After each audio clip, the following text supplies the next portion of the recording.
Actually Lakshmi auto link ಅಂತ ಹೆಸರಿಟ್ಕೊಂಡಿದ್ದಾರೆ ಅಂಗಡಿ ಮುಂದೆ, ಮನೆ ಮುಂದೆ. ಆ್ಯಕ್ಚುಲಿ ಮನೇನೋ ಅಂಗಡಿನೋ ಗೊತ್ತಿಲ್ಲ, ಮನೆ ಇರಬೇಕು, ಅದು ಫ್ಯಾಮಿಲಿ ರೆಸಿಡೆನ್ಷಿಯಲ್ ಮನೆ ಇರಬೇಕು.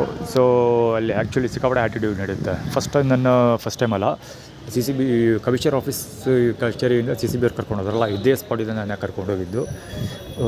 ಇಲ್ಲಿ ಮೊಬೈಲ್ ಚಾರ್ಜ್ ಮಾಡ್ಕೊಂಡು ಕೆಳಗೆ ಬಂದೆ, ಸೊ ಅವಾಗ ಕರ್ಕೊಂಡೋದ್ರು. ಸೊ ಆ ಟೈಮಲ್ಲಿ ಅಲ್ಲಿ ಸ್ಟ್ರೈಟಾಗಿ ವೀನಸ್ ಸ್ಪೋರ್ಟ್ಸ್ ವೇರ್ ಇದೆಯಲ್ಲ, ಅಲ್ಲಿ ಯದುವೀರ್ದು ಫೋಟೋ ಇತ್ತು. ಆ್ಯಕ್ಚುಲಿ ಅದು ವೀಡಿಯೋ ನನ್ನ ಹತ್ರ ಈಗಲೂ ಇದೆ.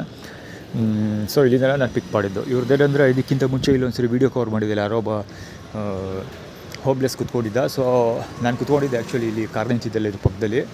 ಆವಾಗ ಅಲ್ಲಿ ಹೋಮ್ಲೆಸ್ ಒಬ್ಬ ಬಂದು ಕುತ್ಕೊಂಡಿದ್ದ. ಸೊ ಹೋಮ್ಲೆಸ್ ಕುತ್ಕೊಂಡ ನಂತರ ಅಂದರೆ ಕುತ್ಕೊಂಡ ನಂತರ ಚಕ್ಕಂತ ಅದು ಮನೆ ತೋರಿಸಿದ್ನಲ್ಲ, ರೆಸಿಡೆನ್ಸಿಯಲ್ ಅಂತ ಲಕ್ಷ್ಮಿ ಅಂತ ಏನೋ ಇತ್ತಲ್ಲ, ಎಂಟರ್ಪ್ರೈಸಸ್ ಯಾವುದೋ.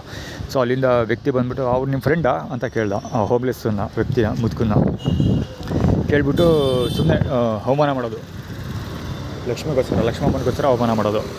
ಲಕ್ಷ್ಮಿನ ಮವ್ವ ಇದ್ದಾಳಲ್ಲ ಅವ್ರಿಗೋಸ್ಕರ. ಸೊ ಆ ಥರ ಏನೋ ಕಿಡಿ ಮಾಡೋದು, ಸಿಕ್ಕಾಪಟ್ಟೆ ಆ್ಯಟಿಟ್ಯೂಡ್ ತೋರಿಸೋದು, ಜಾಸ್ತಿ ಡ್ರಾಮಾಗಳೆಲ್ಲ ನಡೀತಾ ಇರುತ್ತೆ ಆ ಸ್ಪಾಟಲ್ಲಿ. ಇವಾಗಲೂ ಅಷ್ಟೇ, ಅಲ್ಲಿ ಮೊಬೈಲ್ ಚಾರ್ಜ್ ಕೊಟ್ಟು ಕುತ್ಕೊಂಡಿದ್ದೆ, ಹೆವಿ ಆ್ಯಟಿಟ್ಯೂಡ್. ಸುಮ್ಮನೆ ಅವ್ರು ಇವರೆಲ್ಲ ಬಂದು ಗಲಾಟೆ ಮಾಡೋದು, ಪಾದಗಳು ತೋರಿಸೋದು. ಆ್ಯಕ್ಚುಲಿ ನಾನು ಕ್ಯಾಬ್ರು ಆನ್ ಮಾಡಿದಾಗ ಒಬ್ಬ ಪಾದ ತೋರಿಸ್ತಾ ಇದ್ದ. ಸೊ ಪಾದಗಳು ತೋರಿಸೋದು, ಕತೆ ಹೊಡಿಯೋದು, ಸೌಂಡ್ ಮಾಡೋದು, ಸುಮ್ಮನೆ ಗಾಡಿ ತಂದು ನಿಲ್ಲಿಸ್ಕೊಂಡು ಆನಲ್ಲಿ ಇಟ್ಕೊಳ್ಳೋದು, ಹೆಡ್ಲೈಟ್ ಆನ್ ಮಾಡೋದು. ಅಯ್ಯೋ ಅಷ್ಟಿಷ್ಟಲ್ಲ. ಅವ್ರ ಮನೇಲಿ ಯಾರೋ ಒಬ್ಬಳು ಐಶ್ವರ್ಯ ಅಂತ ಇರಬೇಕು, ಆ ಮಗಳ ಹೆಸರು ಐಶ್ವರ್ಯ ಇರಬೇಕು. ಹೆವಿ ಆ್ಯಟಿಟ್ಯೂಡ್ ಕ್ರಿಯೇಟ್ ಮಾಡ್ತಾರೆ ಬಡಿ ಮಕ್ಕಳು.